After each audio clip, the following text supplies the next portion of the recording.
আপনারা এখন তো ইন্টারনেটের যুগ, সময় পাইলেই আমরা ফেসবুক, ইউটিউব, টিকটক, ইনস্টাগ্রাম এগুলোতে ঢুকে পড়ি।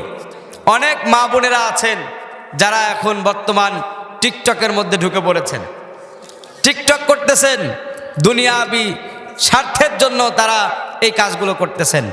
আপনারা ওই ইন্ডিয়ান নায়িকাদেরকে অনুসরণ না করে আপনারা আমাদের 6 জন মহিয়সী নারী যাদের জীবনীর কথা আমি আপনাদের সামনে বলবো, আপনারা এদেরকে যদি অনুসরণ করেন তাহলে আপনাদের জীবনটাকে উজালা করে দিবেন একজন, তিনি কে? আল্লাহ। সুতরাং একটু কানটা খরগোশের মতো খাড়া করবেন, শুনবেন, আমলের নিয়তে আল্লাহ তাআলা যেন কবুল করেন বলে আমিন।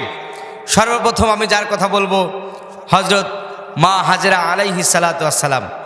ওনার নাম আপনারা শুনছেন? হযরত ইব্রাহিম আলাইহিস সালাতু ওয়াস সালামের স্ত্রী। ইব্রাহিম আলাইহিস সালামের বিবাহের 86 বছর কেটে গেছে, কোনো সন্তান হয় না। কি হয় না? সন্তান হয় না। উনি আল্লাহ তাআলার কাছে দোয়া করছেন। এখন আমাদের সমাজের কিছু মা বোনেরা আছেন যাদের সন্তানাদি হচ্ছে না বা হয় না। আমি আপনাদের একটা টিপস বলে যাই, যেখানে গেলে যেখানে চাইলে আপনারা সন্তান পাবেন। যাদের সন্তান হয় না সোজা চলে যেতে হবে মাজারে। কোথায়? মাজারে যেতে হবে এবং সেখানে গিয়ে লাল কালো সুতা গাছের সঙ্গে বেঁধে দিবেন, মাজারের আঙ্গিনায় বেঁধে দিবেন, মাজারের সাহিত্য ব্যক্তির কাছে চাইবেন, মাজারের সাহিত্য ব্যক্তি আপনার সন্তান দিবে। ঠিক কিনা বলেন? ঠিক। মাজারের সাহিত্য ব্যক্তি সন্তান দিতে পারে? যাদের সন্তান হয় না আমাদের মা বোনেরা অনেকেই এই কাজ করেন। মাজারে যায়, কবিরাজের কাছে যায়, কোনো কোনো গাছে গিয়ে লাল কালো সুতা বেঁধে আসে। এই কাজগুলো একেবারে প্রকাশ্য শিরকি কাজ। সুতরাং এই কাজ করা যাবে না। সন্তান যদি আপনার প্রয়োজন হয় আপনি তার কাছেই চাইবেন যিনি দিতে পারবেন, আর যিনি দিতে পারেন তিনি কে? হযরত ইব্রাহিম আলাইহিস সালাতু ওয়াস সালাম, তার কোনো সন্তানাদি নাই, সন্তান হয় না। হযরত ইব্রাহিম আলাইহিস সালাতু ওয়াস সালাম আল্লাহ রাব্বুল আলামিনের কাছে দোয়া করলেন।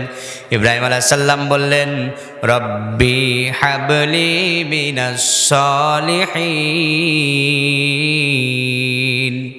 হ্যাঁ রব্বুল আলামিন, আপনি আমাকে একটি সৎ কর্মশীল ধৈর্যশীল পুত্র সন্তান দান করুন বলি আল্লাহু আকবার।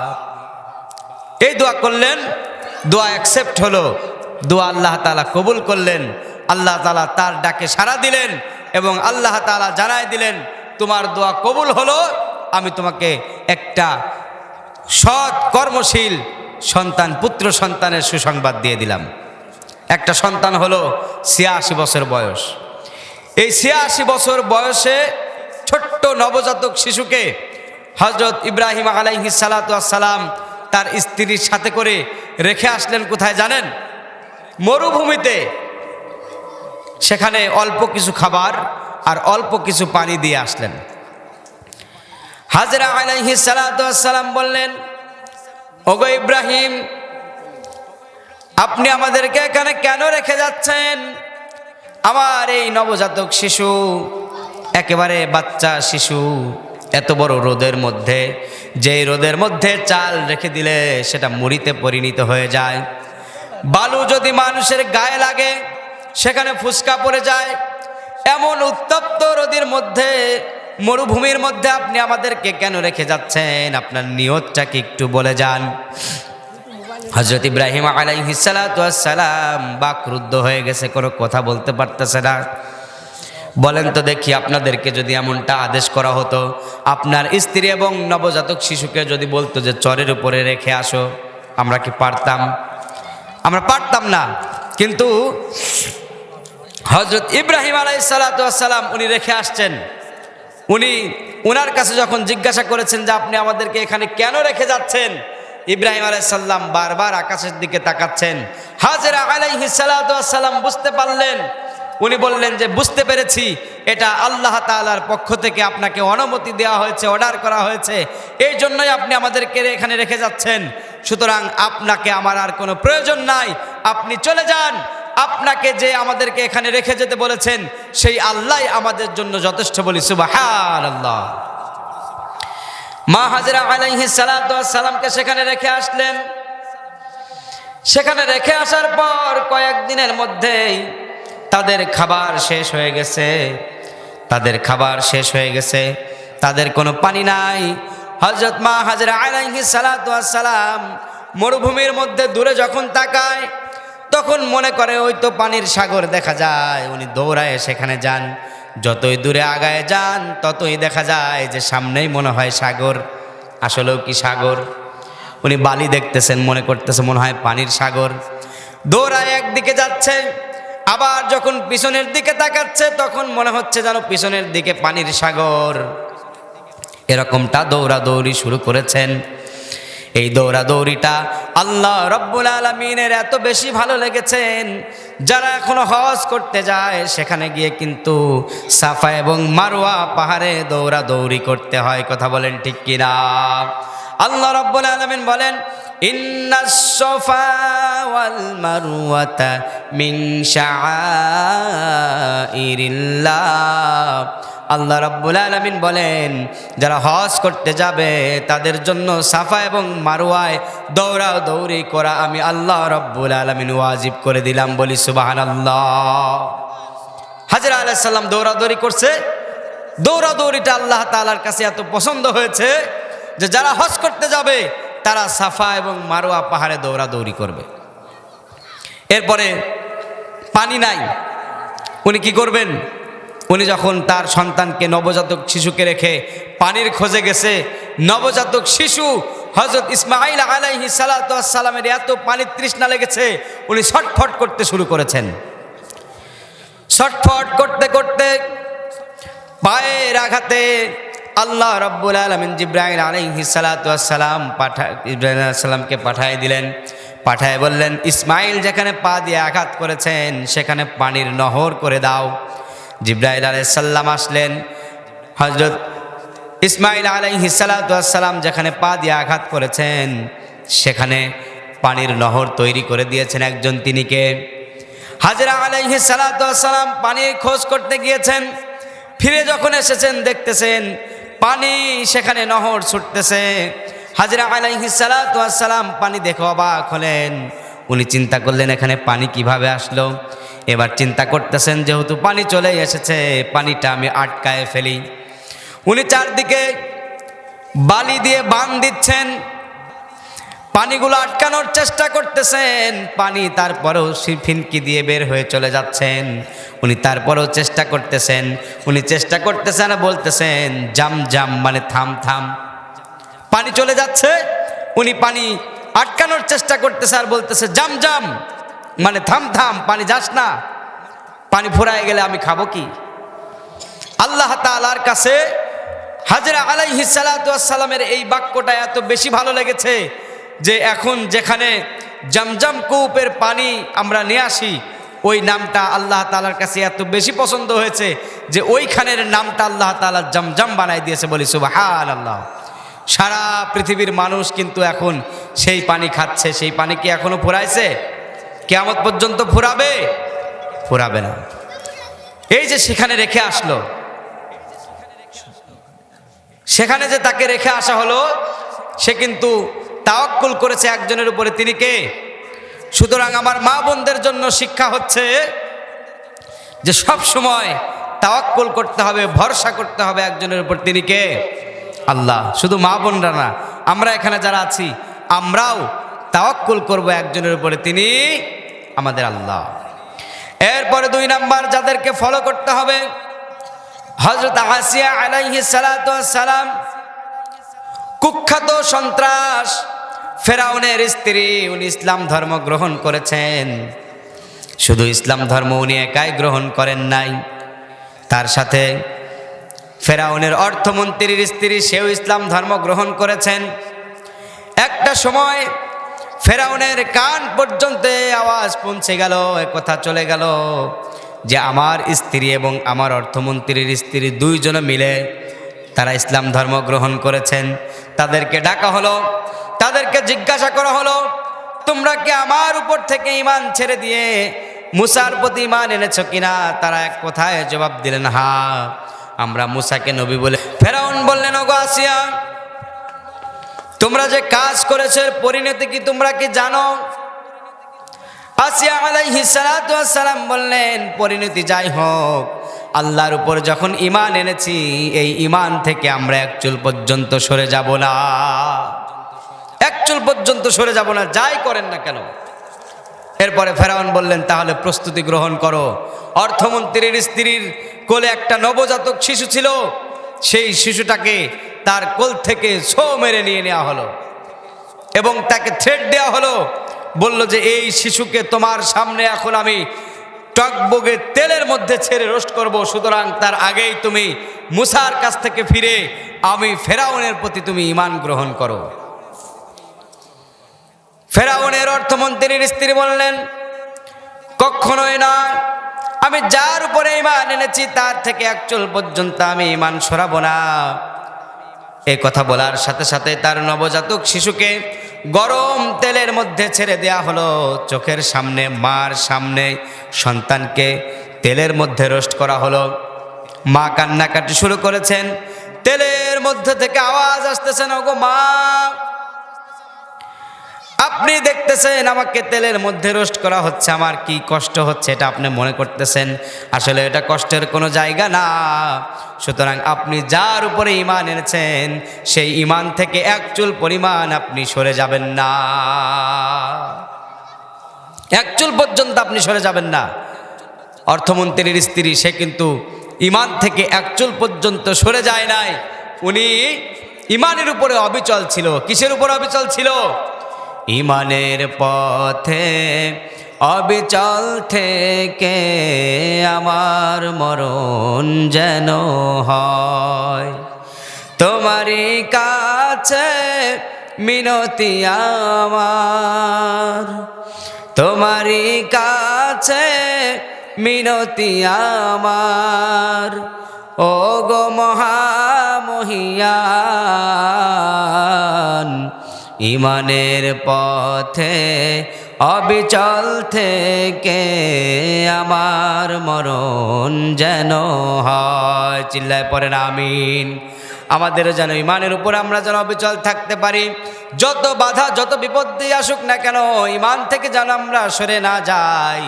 আল্লাহ রাব্বুল আলামিন যেন আমাদের সবাইকে কবুল করে নেন। চিল্লায় পড়েন আমিন। এ কথা বলার সাথে সাথে ফেরাউনের অর্থমন্ত্রীর স্ত্রীকেও গরম তেলের মধ্যে ছেড়ে দেয়া হলো। এবার বাকি আছে আসিয়া আলাইহিস সালাতু ওয়াস সালাম। ফেরাউন বলছেন, ওগো স্ত্রী, তোমার সাথে আমার কত ভালোবাসা, কত খুনসুটি, কত ভালো ছিলাম আমরা, সুতরাং এখনো সময় আছে, তুমি আমার উপরে ঈমান আনো, আমার পায়ে সিজদা দাও। আসিয়া আলাইহিস সালাতু ওয়াস সালাম বললেন, কখনোই সম্ভব না, আমি ঈমান এনেছি আল্লাহর উপরে, এই ঈমান থেকে এক চুল পরিমাণ আমি সরে যাব না। ফেরাউন তার সৈন্যদেরকে অনুমতি দিলেন, আসিয়াকে কাঠের সঙ্গে তক্তার সঙ্গে বেঁধে ফেলো। তার হাতগুলো তক্তার সঙ্গে পেরেক মেরে দেয়া হলো, পা দুটো তক্তার সঙ্গে পেরেক আটকায় দেয়া হলো। আসিয়া আলাইহিস সালাতু ওয়াস সালামের শরীর থেকে পোশাক খুলে নেওয়া হলো। পোশাক যখন খুলে নেওয়া হয়েছে, আসিয়া আলাইহিস সালাতু ওয়াস সালাম বলছেন, ওগো আল্লাহ, এই ফেরাউনের হাত থেকে আপনি আমাকে বাঁচায় দেন, এই লজ্জা আমি আর নিতে পারছি না, আপনি আমাকে ফেরাউনের কবল থেকে বাঁচায় দেন। আল্লাহ রাব্বুল আলামিন তাকে জানায় দিলেন, ওগো আসিয়া, তুমি কোনো চিন্তা করো না, ফেরাউনের কাছ থেকে আজীবনের জন্য আমি তোমাকে বাঁচায় দিব। বলি সুবহানাল্লাহ। কিভাবে বাঁচাবে? এই দোয়া যখন উনি করছেন, দোয়া আল্লাহ তাআলা অ্যাকসেপ্ট করলেন, কবুল করলেন। ফেরাউন আসিয়াকে নিয়ে তেলের মধ্যে রোস্ট করলেন। তেলের মধ্যে যখন ছেড়ে দিলেন, আল্লাহ রাব্বুল আলামিন জিবরাইল আলাইহিস সালাতু ওয়াস সালামকে বললেন, ওগো জিবরাইল, এখনো ওয়েট করতেছো, দেরি করতেছো কেন? আমার জান্নাতটা নিয়ে আমার আসিয়ার সামনে ধরো। বলি আল্লাহু আকবার। আসিয়া আলাইহিস সালাতু ওয়াস সালাম গরম তেলের মধ্যে রোস্ট হচ্ছে, সামনে জান্নাতটা জিবরাইল আলাইহিস সালাতু ওয়াস সালাম তুলে ধরেছেন। উনি মৃত্যু শয্যায় এমন সময় জান্নাত দেখতে পেয়েছেন, আল্লাহ রাব্বুল আলামিন তার দোয়াকে কবুল করেছেন। আল্লাহর কাছে আসিয়া আলাইহিস সালাতু ওয়াস সালাম দোয়া করেছিলেন, আপনি আপনার পাশে আমার জন্য একটি জান্নাতে ঘর বানায় দিবেন। বলি সুবহানাল্লাহ।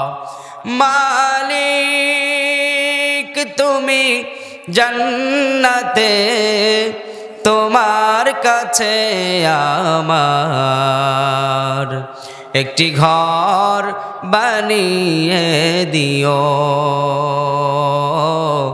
একটি ঘর বানিয়ে দিও।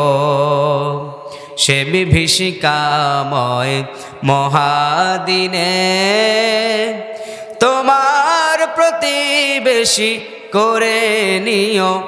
মালিক তুমি জান্নাতে, তোমার কাছে আমার একটি ঘর বানিয়ে দিও,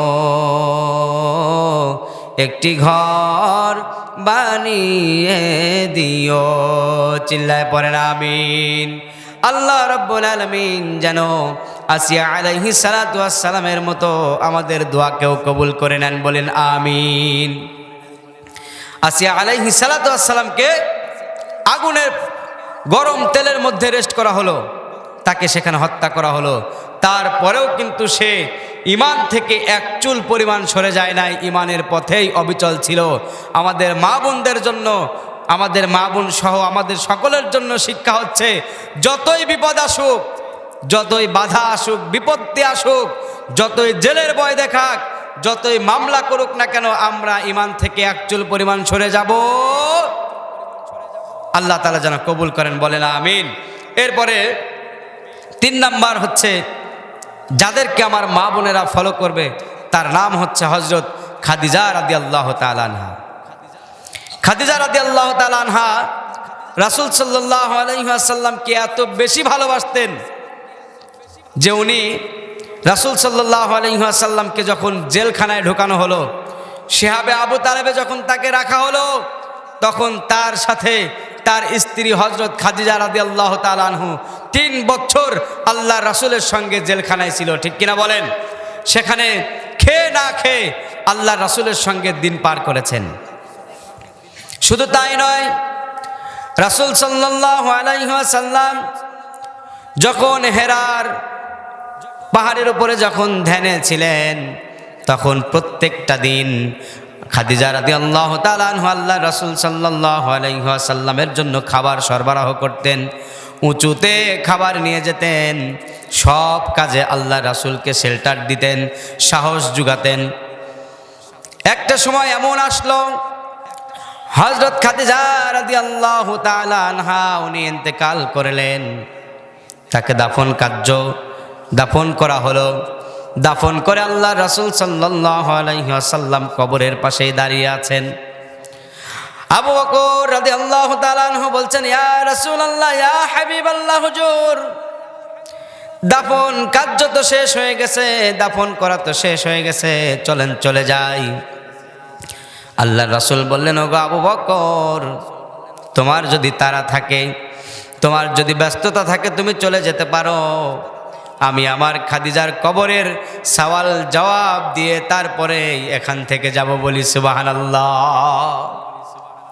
আল্লাহ রাসূল বলছেন, আমার খাদিজাকে যে 3টা প্রশ্ন করা হবে, এই 3টা প্রশ্নের জবাব আমি আল্লাহ রাসূল দিয়ে তারপরে এখান থেকে যেতে চাই। বলেন তো দেখি, যে স্ত্রীকে কি পরিমাণ ভালোবাসলে তার স্বামী তার কবরের পাশে দাঁড়ায় থাকে তার কবরের সওয়াল জবাব দেওয়ার জন্য। আপনি আমি কি আমাদের স্ত্রীদেরকে এরকম ভালোবাসতে পেরেছি? মারা যাওয়ার 40 দিন যেতে না যেতেই আমরা বিবাহ করার জন্য পাগল হয়ে যাই। এর আগে একটা জায়গায় দেখলাম যে বউয়ের কবরের উপর বাতাস করতেছে। একজন আসে বলতেছে যে, চাচা, আপনি চাচির এত ভালোবাসেন যে চাচি মরে গেছে, এই জন্যে আপনি কবরের উপরে বাতাস করতেছেন। তো চাচা তখন বলতেছে যে, আসলে ভাতিজা, এটা তো ভালোবাসা না, আসলে তোমার চাচির সাথে আমার কমিটমেন্ট ছিল, যে তুমি মারা যাওয়ার 40 দিনের মধ্যে আমি কোনো বিবাহ করব না, বা তুমি মারা যাওয়ার পরে তোমার কবরের মাটি না শুকানো পর্যন্ত আমি কোনোদিন বিবাহ করব না।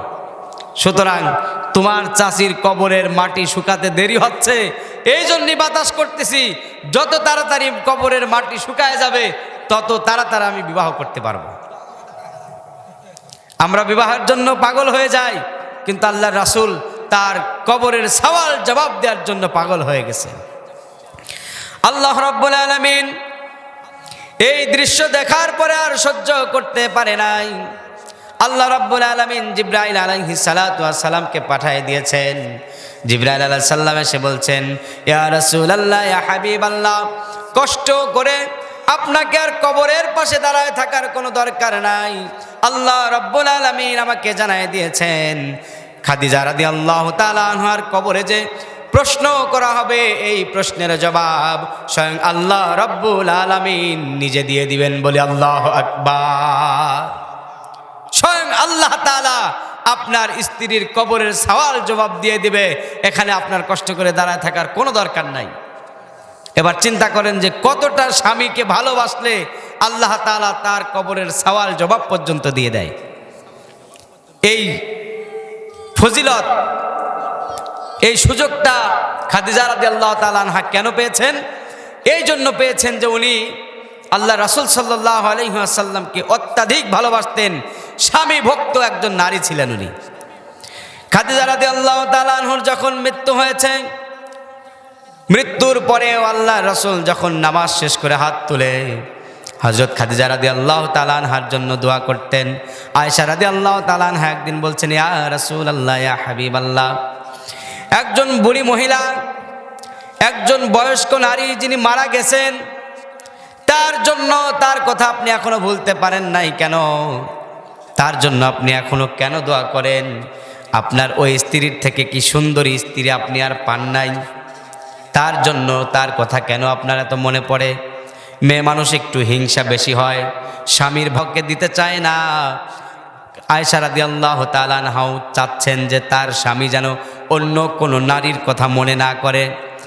এ কথা যখন আয়েশা রাদিয়াল্লাহু তাআলা আনহা বলছেন, ইয়া রাসূলুল্লাহ, মারা গেছেন তারপরেও তার জন্য কেন আপনি দোয়া করেন? তার কথা কেন ভুলতে পারতেছেন না? এ কথা বলা মাত্রই আল্লাহর রাসূল আয়েশা রাদিয়াল্লাহু তাআলা আনহার মুখটাকে এইভাবে ধরেছেন। ধরার পর বলছেন, ওগো আয়েশা, তোমরা যারা আমার স্ত্রী আছো, তোমরা সবাই আমার সুখের দিনের স্ত্রী, কিন্তু খাদিজা রাদিয়াল্লাহু তাআলা আনহাকে আমি এমন একটি সময় পেয়েছিলাম যখন আমার চাচা মারা গিয়েছিল, আমার শেল্টার দেওয়ার মতো কেউ ছিল না, পাশে থাকার মতো কেউ ছিল না। সেই সময় হযরত খাদিজা রাদিয়াল্লাহু তাআলা আনহা আমার পাশে ছিল। সুতরাং এই ধরনের কটু মন্তব্য তুমি আর কোনোদিন করবা না। এত ভালো আল্লাহর রাসূল খাদিজা রাদিয়াল্লাহু তাআলা আনহাকে বাসতেন। সুতরাং এখানে যারা আমরা আছি, মা বোনেরা যারা শুনছেন, এই খাদিজা রাদিয়াল্লাহু তাআলা আনহার জীবন থেকে শিক্ষা গ্রহণ করুন, স্বামীকে ভালোবাসুন, স্বামীর প্রতিভক্তি হয়ে যান, স্বামী যেটা বলে সেটা শুনতে রাজি হয়ে যান। সম্মানিতা মা বোনেরা, এরপরে আপনারা যাদেরকে ফলো করবেন তার নাম হচ্ছে হযরত আয়েশা রাদিয়াল্লাহু তাআলা আনহা। তাকে আপনারা ফলো করবেন। আল্লাহ রাসূল সাল্লাল্লাহু আলাইহি ওয়াসাল্লামের সর্বশেষ স্ত্রী ছিল, যার বয়স ছিল একেবারে কম। আল্লাহ রাসূল সাল্লাল্লাহু আলাইহি ওয়াসাল্লামের পাশে এমনভাবে থাকতেন, যেখানে যেতেন, যুদ্ধের ময়দানেও আয়েশা রাদিয়াল্লাহু তাআলা আনহা রাসূলের সঙ্গে গিয়েছেন। আল্লাহ রাসূলের সঙ্গে তার এত খুনসুটি ছিল, এত ভালোবাসা ছিল। জ্যোৎস্না রাত যখন হতো, রাসূল সাল্লাল্লাহু আলাইহি ওয়াসাল্লাম আয়েশাকে নিয়ে বাইরে বের হতেন। একদিন বাইরে বের হয়েছে, দেখেন জ্যোৎস্না রাত।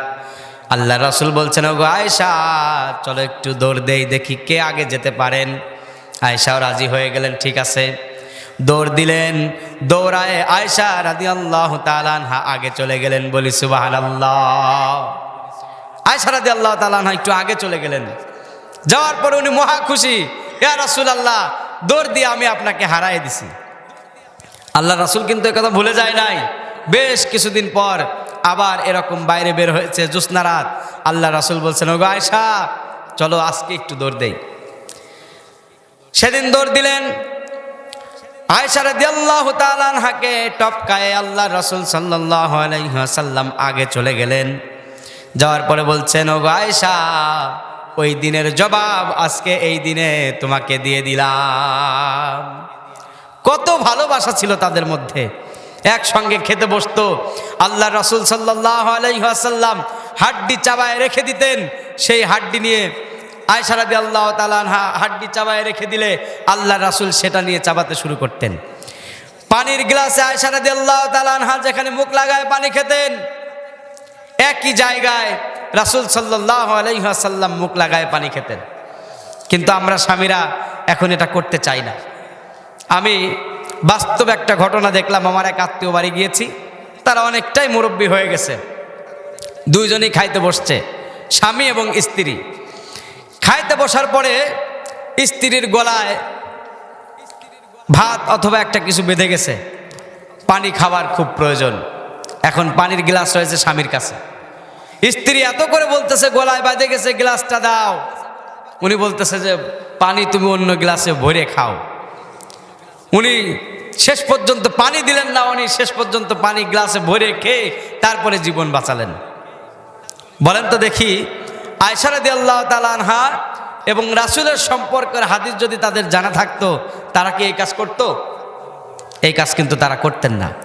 তাদের মধ্যে আরো কত খুনসুটি আছে।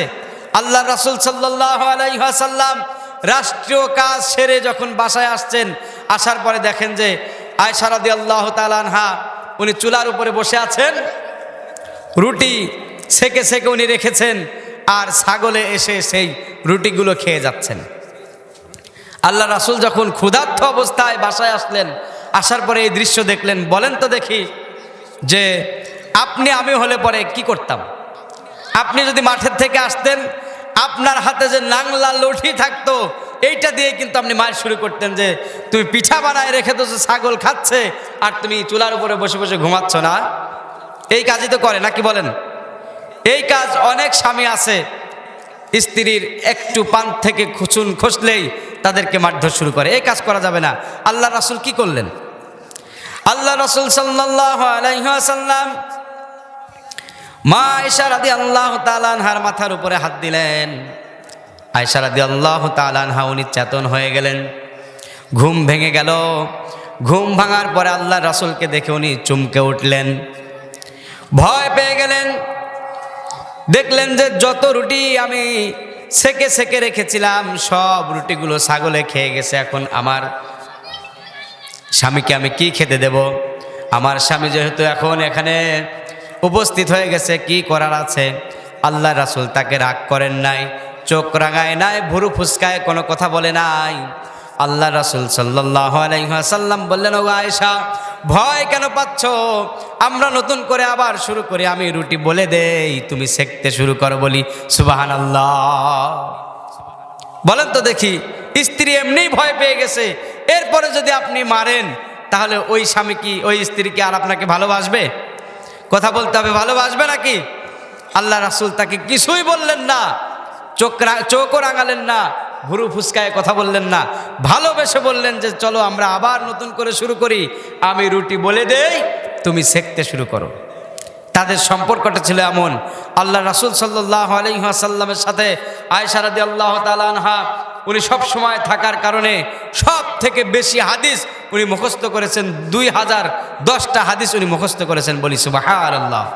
আমাদের মা বোনেরা যারা আছেন, অহেতুক সময় নষ্ট না করে আপনারাও বই পড়তে শুরু করেন। বিভিন্ন হাদিসের বই আছে, নবীদের জীবনী আছে, জ্ঞান অর্জন করতে শুরু করতে হবে। মা আয়েশা রাদিয়াল্লাহু তাআলা আনহা থেকে আমাদের যে শিক্ষা, সেটা হচ্ছে জ্ঞান অর্জন করা। সম্মানিত হাজিরিন, এরপরে 5 নাম্বার যেটা, সেটা হচ্ছে হযরত ফাতিমা রাদিয়াল্লাহু তাআলা আনহা। ওনাকে ফলো করতে হবে, ওনাকে অনুসরণ করতে হবে। উনি কিভাবে জীবনযাপন করেছেন? উনি এমনভাবে জীবনযাপন করেছেন যে ওনাকে তার প্রতিবেশীরাও কোনোদিন দেখে নাই। উনি পর্দায় থাকতেন, এমনভাবে পর্দা করতেন, এমনভাবে বাইরে যেতেন ইস্তেঞ্জার কাজ করতেন যে প্রত্যেক দিন রাত্রেই উনি ইস্তেঞ্জা করতেন। এমনভাবে খাবার খেতেন, এমনভাবে নিজেকে মেনটেন করেছেন যে রাত্রে বেলায় সে বাইরে যেতেন। উনি মৃত্যুর কিছুদিন আগে তার স্বামী আলী রাদিয়াল্লাহু তাআলা আনহুকে বললেন যে আমার যখন মৃত্যু হয়ে যাবে তখন বেশি মানুষদেরকে আপনি জানাবেন না, অল্প কিছু সংখ্যক মানুষ আপনি বলবেন, রাতের বেলায় জানাজা করবেন, রাতের বেলায় আপনি আমাকে দাফন করবেন এবং আমার খাটিয়ার উপরে একটা চাদর দিয়ে দিবেন যেন কোনো মানুষ বাহিরে থেকে আমি চিকন ছিলাম নাকি মোটা ছিলাম এটাও বুঝতে না পারে। কতটা সাবধানতা অবলম্বন করতেন। উনি কি বলছেন যে রাতের বেলায় অল্প কিছু মানুষ দিয়ে জানাজা করে আমার দাফন কার্য শেষ করবেন, বেশি মানুষদেরকে জানানোর দরকার নাই। আর আমার মা বোনেদের আজ অবস্থা কি দেখেন, তারা নিজেদের শরীরের কাপড় যে যতটা খুলতে পেরেছে এখন সোশ্যাল মিডিয়ায় সে শত ভাইরাল হয়েছে, কথা বলেন ঠিক কিনা? ঘরের মধ্যে বসে থেকে ছোট ছোট কাপড় পরে টিকটক করে ইউটিউবে ছেড়ে দিচ্ছে, টিকটক আইডিতে ছাড়তেছে, ফেসবুকে ছাড়তেছে, ঘরের ভিতরে বসে বসে ডলার ইনকাম হচ্ছে, সেগুলো দিয়ে তারা মজ মাস্তি করতেছে। সম্মানিতা মা বোনেরা, এগুলো থেকে বের হয়ে আসতে হবে, পর্দা করতে হবে হযরত ফাতেমা রাদিয়াল্লাহু তাআলা আনহার মতো। সম্মানিত হাজিরিন, এরপর সর্বশেষ যেটা সেটা হচ্ছে হযরত মারিয়াম আলাইহিস সালাতু ওয়াস সালাম।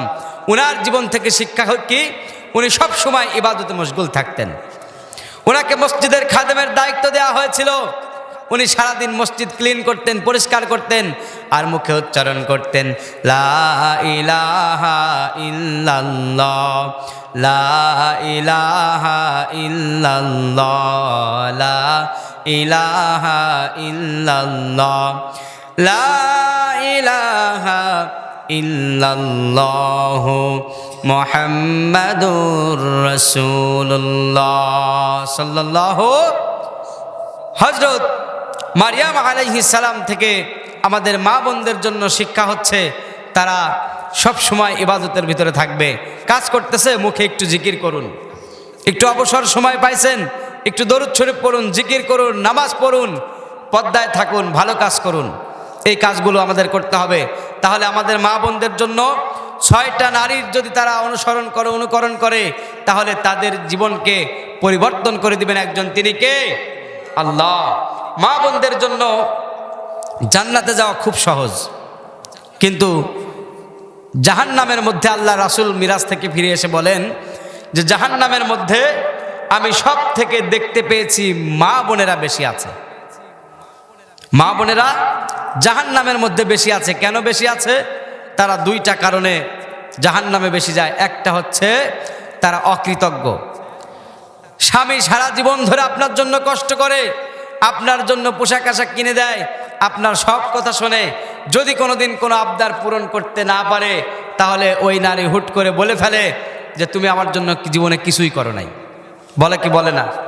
আপনাদের এই এলাকার মানুষের স্ত্রীরা ভালো, আপনারা স্ত্রী না বললেও অন্য জায়গার স্ত্রীরা বলে একটা কথার একটু নড়চড় হবে, তুমি আমার কোনো কথাই শোনো না। এরকম কথা বলে কি বলে না? এই ধরনের কথা বলা যাবে না। এই কথা একটা কথা বললেন মানে আপনি আপনার জায়গা জাহান্নামে করে নিলেন। সুতরাং এই কথাগুলো বলা যাবে। তবে মা বোনদের জন্য জান্নাতে যাওয়া খুব সহজ। মা বোনেরা যদি 4টা কাজ করে তাহলে তারা সহজেই জান্নাতে যেতে পারবে। মা বোনদের জন্য কি এই কথাগুলো বলার দরকার আছে?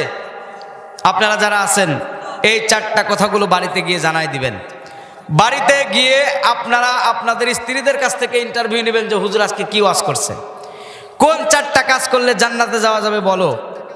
4টা কাজ করলে আল্লাহ রাসূল সাল্লাল্লাহু আলাইহি ওয়াসাল্লাম বলেন যে তাদের জন্য তারা জান্নাতে যেতে পারবে। 1 নাম্বার হচ্ছে তারা নিয়মিত 5 ওয়াক্ত নামাজ আদায় করবে নিষিদ্ধ সময় ব্যতীত। 2 নাম্বার আল্লাহ রাসূল সাল্লাল্লাহু আলাইহি ওয়াসাল্লাম বলেন তারা রমজান মাস আসলে রোজা রাখবে। 3 নাম্বারে তাদের যৌনাঙ্গের অন্যায় থেকে রক্ষা করবে, যৌনকে তারা হেফাজত করবে। 4 নাম্বার হচ্ছে স্বামীর আনুগত্য করবে, স্বামী যা বলবে তা তারা শুনবে, স্বামী যা বলবে তাই তারা শোনার চেষ্টা করবে, স্বামীর অবাধ্য হবে না, স্বামী যেটা নিষেধ করবে সেটা শুনবে, স্বামী যেটা নিষেধ করে রেখেছেন সেটার বাইরে তারা যাবে না। এই 4টা কাজ যদি আমার মা বোনেরা করতে পারেন, তাহলে আল্লাহ রাসূল সাল্লাল্লাহু আলাইহি ওয়াসাল্লাম বলেন আমার মা বোনেরা জান্নাতে চলে যাবে। বলি সুবহানাল্লাহ। তাহলে কয়টা কাজ? 4টা কাজ। নিয়মিত 5 ওয়াক্ত নামাজ, রমজান মাসের রোজা, পর্দার ভিতরে রাখা, নিজের যৌনাঙ্গ এগুলো হেফাজত করা, এবং 4 নাম্বার হচ্ছে স্বামীর আনুগত্য করা, স্বামীর কথাগুলো মেনে চলা। তাহলে মা বোনেরা যারা এসেছেন আপনারা এই কাজগুলো করবেন, পারবেন তো ইনশাল্লাহ? এইবার দেখেন এখানে যারা আমরা এসেছি আপনারা কিন্তু অনেক দান করেছেন, আমি দেখছি অনেক দান করেছেন। আমি প্রথমেই বলেছি যে যারা যে পরিমাণ মানুষ এখানে উপস্থিত আছেন এই মানুষের থেকে দান করছে আরও বেশি মানুষ, বাইরের মানুষও দান করেছেন। তো দানের ওয়াজ আমি এই জন্য আর করলাম না, দানের কথা আপনাদের কাছে খুব বেশি বলবো না, তবে আপনাদের যাদের আশা পূরণ হচ্ছে না তারা দান করবেন। যাদের আত্মীয় স্বজন মারা গেছে তাদের জন্য জীবনে কিছু করতে পারেন নাই তারা দান করবেন।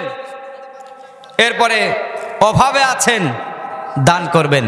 আল্লাহ রাসূল সাল্লাল্লাহু আলাইহি ওয়াসাল্লামের কাছে একজন সাহাবী গেছেন, যাওয়ার পর বলছেন ইয়া রাসূলুল্লাহ আমি খুব অভাবে আছি, খুব কষ্টে আছি। আল্লাহ রাসূল বললেন তুমি দান করো, দান করলে আল্লাহ তাআলা তার বরকত দিবে, তার টাকায় আল্লাহ তাআলা বরকত দান করবেন। বলি সুবহানাল্লাহ।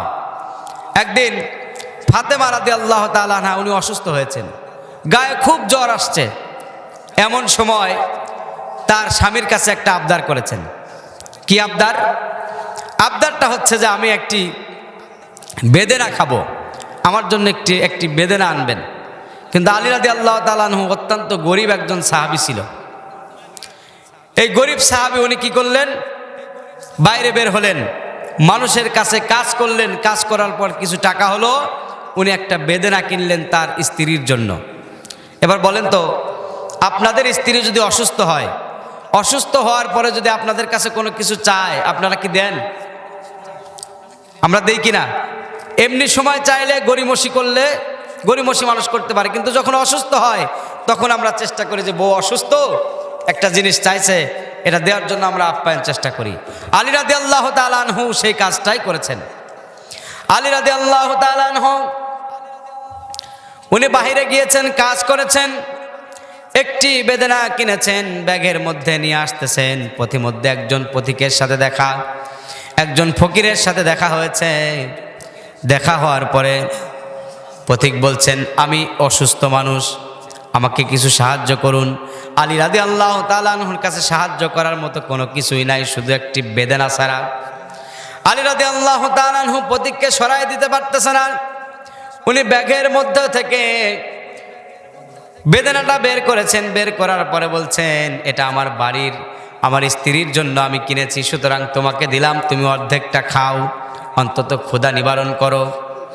পথিক অর্ধেক খেলেন, খাওয়ার পরে বলছেন ওগো আলী এই বেদেনা খাওয়ার পরে আমি অর্ধেকটা সুস্থ হয়ে গেছি। বলি সুবহানাল্লাহ।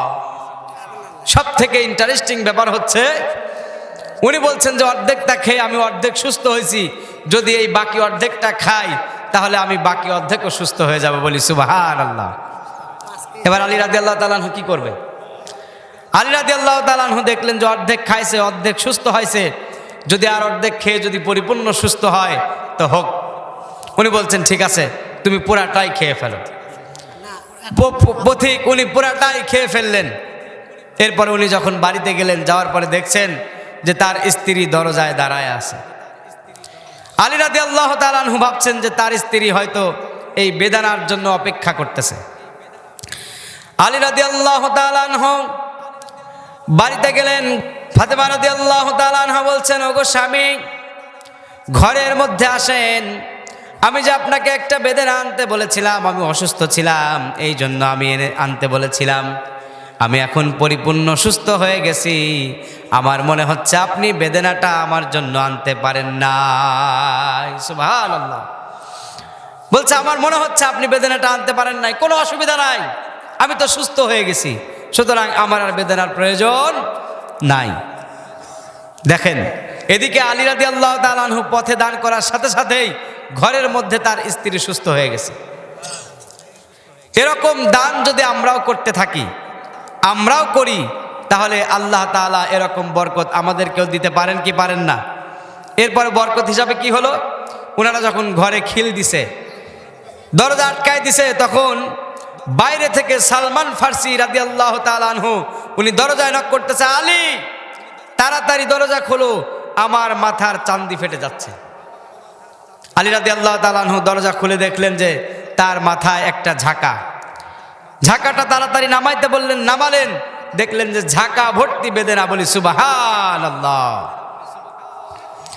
সালমান ফার্সি রাদিয়াল্লাহু তাআলা আনহু বলছে, ওগো আলী, আপনার শ্বশুর রাসূলুল্লাহ সাল্লাল্লাহু আলাইহি ওয়াসাল্লাম আপনার জন্য বেদনাগুলো পাঠিয়েছেন, আপনি গ্রহণ করুন।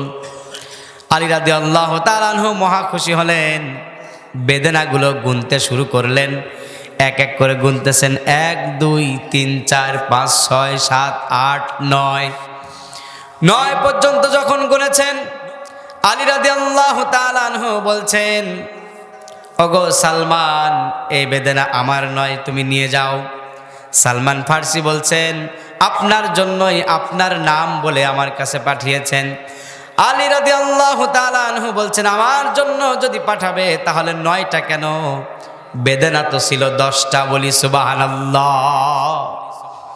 আমার জন্য পাঠালে তো পাঠাবে 10টা, 9টা কেন? সুতরাং যেহেতু 9টা, এই বেদনা আমার না।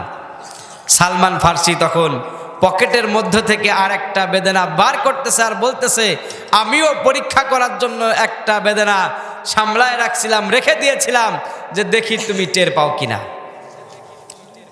এই যে বরকত দিয়ে দিলেন, একটার বদলে 10টা বেদনা আল্লাহ রাব্বুল আলামিন রাসূলের মাধ্যমে তার ঘরে পৌঁছায় দিলেন। বলি সুবহানাল্লাহ। সম্মানিত হাজিরিন, আপনারা মসজিদের জন্য অনেক দান করেছেন। আপনারা হাদিস জানেন যে কোনো মানুষ যদি দুনিয়াতে মসজিদ নির্মাণ করে, তাহলে আল্লাহ তাআলা কিয়ামতের দিন তার জন্য জান্নাতের মধ্যে ঘর বানায় দিবেন। বলি সুবহানাল্লাহ। এই হাদিস আপনারা জানেন। আপনারা হারুন আর রশিদের নাম শুনছেন? উনি একজন বাদশা ছিলেন। ঘটনাটা একটু শোনেন। একজন বাদশা, উনি নিয়ত করলেন যে আমি একাই একটি মসজিদ নির্মাণ করব। একাই মসজিদ নির্মাণ করব, যেখানে কোনো মানুষের টাকা আমি নিব না, কোনো মানুষের কোনো ভাগ বাটোয়ারি এখানে আসবে না। সুতরাং আমার একার অর্থায়নে মসজিদ আমি নির্মাণ করব, কারণ আমি কিয়ামতের দিন যেন জান্নাতের মধ্যে আমি একটা ঘর পাই। এই নিয়ত করে উনি মসজিদ নির্মাণের কাজে লেগে গেছে। মসজিদ নির্মাণ করতে করতে কাজ চলতেছে। এমন সময় একদিন রাত্রে উনি ঘুমায় আছেন, স্বপ্নে দেখতেছেন যে হযরত জিবরাইল আলাইহিস সালাম তার কাছে আসছেন। আসার পরে তাকে ধরে নিয়ে জান্নাতের ভিতরে ঢুকাইছেন। ঢুকানোর পরে তার ঘর দেখাচ্ছেন যে, এই হারুন আর রশিদ, তুমি যে দুনিয়াতে মসজিদ নির্মাণ করতেছো, এই মসজিদ নির্মাণের জন্য আল্লাহ তাআলা খুশি হয়ে তোমার জন্য জান্নাতের ভিতরে একটা ঘর বানায় দিয়েছেন। বলি সুবহানাল্লাহ। তো এই দৃশ্য উনি দেখলেন। দেখার পরে একটু অন্য জায়গায় নিয়ে গেলেন। যার যার ঘর সেখানে তার তার নাম লেখা আছে। এরপরে একটু আগায় গিয়ে দেখলেন যে আর একটা ঘর, তো সেই ঘরে সেই ব্যক্তির নামও লেখা আছে। হারুন আর রশিদ জিবরাইল আলাইহিস সালামকে বলছেন যে এইটা কার ঘর? তখন উনি বলছেন যে এইটা হচ্ছে ওই ব্যক্তির ঘর যেই ব্যক্তি আপনার মসজিদের জন্য কাজ করতেছে। রাজমিস্ত্রির কাজ যারা করতেছে তার মধ্যে একজনের ঘর হচ্ছে এইটা। তখন উনি চিন্তা করলেন যে মসজিদ তো নির্মাণ করতেছে আমি একা, কোনো মানুষের অর্থ আমি নেই নাই, তাহলে এই ব্যক্তির নাম এখানে কিভাবে আসলো, আর এই ব্যক্তির ঘরই বা এখানে কিভাবে হলো? এই স্বপ্ন দেখতে দেখতে ওনার ঘুম ভেঙে গেল। ঘুম ভেঙে যাওয়ার পরের দিন হারুন আর রশিদ যত মিস্ত্রি ছিল সব মিস্ত্রিদেরকে দাওয়াত দিলেন। দাওয়াত দেওয়ার পর তাদেরকে খাওয়ালেন। খাওয়ার পরে বললেন, একজন মিস্ত্রির নাম ধরে ডাকলেন আর বললেন যে অমুক কি এখানে উপস্থিত আছো? উনি দাঁড়ালেন যে হ্যাঁ বাদশা, আমি উপস্থিত আছি। তখন উনি বললেন যে আমি রাত্রে একটা স্বপ্ন দেখেছি। স্বপ্নের মধ্যে আমি দেখেছি যে জান্নাতের মধ্যে তোমার নামে একটা ঘর নির্মাণ হয়েছে। সুতরাং তুমি এখন আমাকে বলো তুমি কোন মসজিদ করেছো, তোমার মসজিদের নাম কি? ওই ব্যক্তি তখন হারুন আর রশিদকে বলছেন, আমি কোনো মসজিদ নির্মাণ করি নাই, আমি আপনার মসজিদের নির্মাণের কাজ করতেছি, আপনি যে মসজিদ করার জন্য বাহির থেকে যে পাথর নিয়ে এসেছেন, সেম পাথর আমার বাড়িতে আমার ঘরের পাশে এই পাথরগুলো ছিল। সেখান থেকে আমি কিছু পাথর নিয়েছিলাম, রাতের অন্ধকারে নিয়ে এসে আপনার কেনা পাথরের মধ্যে আমার পাথরগুলি আমি মিশিয়ে দিয়েছিলাম। মিশে দিয়ে আমি এই কাজের সাথে আমি শরিক হয়েছি। হয়তো এই কারণেই আল্লাহ রাব্বুল আলামিন জান্নাতের মধ্যে আমার জন্য একটা ঘর নির্মাণ করেছেন, বলি সুবহানাল্লাহ। সুতরাং আমরাও যদি মসজিদ নির্মাণের জন্য, মসজিদের জন্য কম বেশি দান করি, তাহলে আমাদের জন্য জান্নাতে ঘর আল্লাহ তাআলা বানাবেন কি বানাবেন না? কথা বলেন, বানাবেন কি বানাবেন না?